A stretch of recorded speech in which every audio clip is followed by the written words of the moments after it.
ସାଙ୍ଗମାନେ କଖାରୁ ତ ସମସ୍ତେ ଖାଉଥିବେ, କିନ୍ତୁ କଖାରୁ ମଞ୍ଜିର ତରକାରୀ କେବେ ଖାଇଛନ୍ତି? ନନଭେଜ୍ ବି ଫିକା ପଡ଼ିଯିବ। ଆମର ଘରେ କଖାରୁ ଆସିଲେ ମଞ୍ଜି ଗୁଡ଼ାକୁ ଭଲ ଭାବେ ସଫା କରି ରଖିଦେଉ। ବହୁତ ସାରା ହେଇଗଲେ ତାକୁ ତାର ଚୋପା ଛଡ଼େଇକି ଏମିତି ଅଧଘଣ୍ଟେ ଖଣ୍ଡେ ବତୁରେଇକି ଛାଣି ନେବେ। ସେଥିରେ ଅଧ ଚାମଚ ଜିରା, 2ଟା ଲଙ୍କା ଆଉ କିଛି ଲୁଣ ଦେଇ ଭଲ ଭାବରେ ବାଟି ନେବା। ମନରେ ଆସୁଥିବ କି ଏଇ ଛୋଟ ଛୋଟ ମଞ୍ଜିକୁ କିଏ ଏତେ ସମୟ ଧରି ଛଡ଼େଇବ ମୋର ନେକ୍ସଟ ଭିଡ଼ିଓରେ ମୁଁ ଆପଣଙ୍କୁ ଏ ମଞ୍ଜି କେମିତି ସହଜରେ ଛଡ଼େଇ ହେବ ତାର ଭିଡ଼ିଓ ପଠେଇବି। ଦେଖନ୍ତୁ, ବାଟି ହେଲା ପରେ ଏମିତି ଟିକେ ଟିକେ ଖଦଖଦଡ଼ ରହିବ। ଏବେ ଆମେ ମସଲା ବନେଇବା।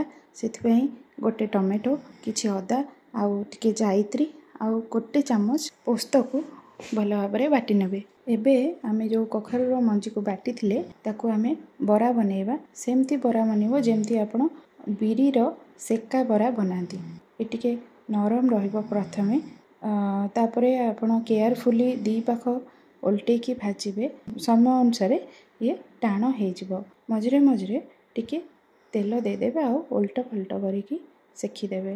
ଆପଣ ଏ ବରାକୁ ଏମିତି ବି ଖାଇପାରିବେ, ବହୁତ ଟେଷ୍ଟ ଲାଗିବ। ଆମେ ଯେତେବେଳେ ଛୋଟ ଥିଲୁ ବାବା ଆମର ଆଇଁଷ ଖାଆନ୍ତିନି, ସେଥିପାଇଁ ମା ଏଇ ତରକାରୀ ଶିଳରେ ବାଟିକି ବନାନ୍ତି। ଆଉ ସେ ତରକାରୀର ଟେଷ୍ଟ ଆଜି ପର୍ଯ୍ୟନ୍ତ ମୁଁ ଭୁଲି ପାରୁନି। ଆମେ ସମସ୍ତେ ମରପିଟା ଲାଗିଯାଉ ଆକୁ ଖାଇବା ପାଇଁ। ଏଇ କଖାରୁ ମଞ୍ଜିର ବରା ଏବେ ପରଫେକ୍ଟଲି ହେଇଯାଇଛି 2 ପାଖ ଯାକ। ଏବେ ଆମେ ତାକୁ ବାହାର କରିନେବା। ଏବେ କଡ଼େଇରେ ତେଲ ଦେଇଦେବା। ତେଲ ଗରମ ହେଇଗଲେ ସେଥିରେ ଗୋଟା ମସଲା ଦେଇଦେବେ। ଗୋଟା ମସଲା ଟିକେ ହେଇ ଆସିଲେ କାଶ୍ମୀରୀ ଲଙ୍କାଗୁଣ୍ଡ 1 ଚାମଚ ଦେଇଦେବେ। ଆଉ ଆମର ଯେଉଁ ବଟା ହେଇକି ରଖା ହେଇଥିଲା ଯେଉଁ ମସଲା ତାକୁ ଦେଇଦେବା। ମସଲା ଟିକେ କଷି ହେଇଗଲେ ସେଥିରେ ଧନିଆ, ଜିରା, କରି ପାଉଡ଼ର ଆଉ ହଳଦୀ ଗୁଣ୍ଡ ଦେଇକି ଭଲ ଭାବରେ କଷି ନେବେ।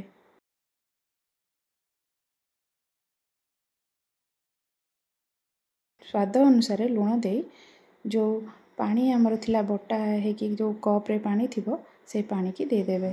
ମସଲା ଭଲ ଭାବରେ ସିଝିଗଲେ ଆପଣ ସେଥିରେ 2ରୁ 3ଟା ସିଝା ଆଳୁକୁ କାଟିକି ଦେଇ ଭଲ ଭାବରେ କଷି ନେବେ। ମସଲା କଷି ହେଇଗଲେ ସେଥିରେ ଆପଣଙ୍କର କ୍ୱାଣ୍ଟିଟି ଅନୁସାରେ ପାଣି ଦେବେ।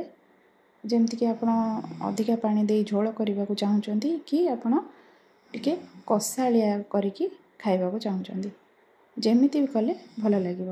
ତରକାରୀ ଫୁଟି ଆସିଲେ ସେଥିରେ ଆମର ବରା କରିକି ରଖିଥିଲେ ସେଇଟାକୁ ଦେଇ ଭଲ ଭାବରେ ଫୁଟେଇ ନେବେ। ଦେଖନ୍ତୁ, ଏବେ ତରକାରୀ ପୁରା ବନିଯାଇଛି। ଗ୍ୟାସ୍ ବନ୍ଦ କରି ସେଥିରେ ଗରମ ମସଲା ଟିକେ ଦେଇଦେବେ। ଆପଣ ଏଇଟାକୁ ଭାତ, ରୁଟି ସବୁଥିରେ ଖାଇପାରିବେ। ପୁଣି ଦେଖାହେବ ନେକ୍ସଟ ଭିଡ଼ିଓରେ। ସେତେ ପର୍ଯ୍ୟନ୍ତ ଖୁସିରେ ରୁହନ୍ତୁ। ଜୟ ଜଗନ୍ନାଥ।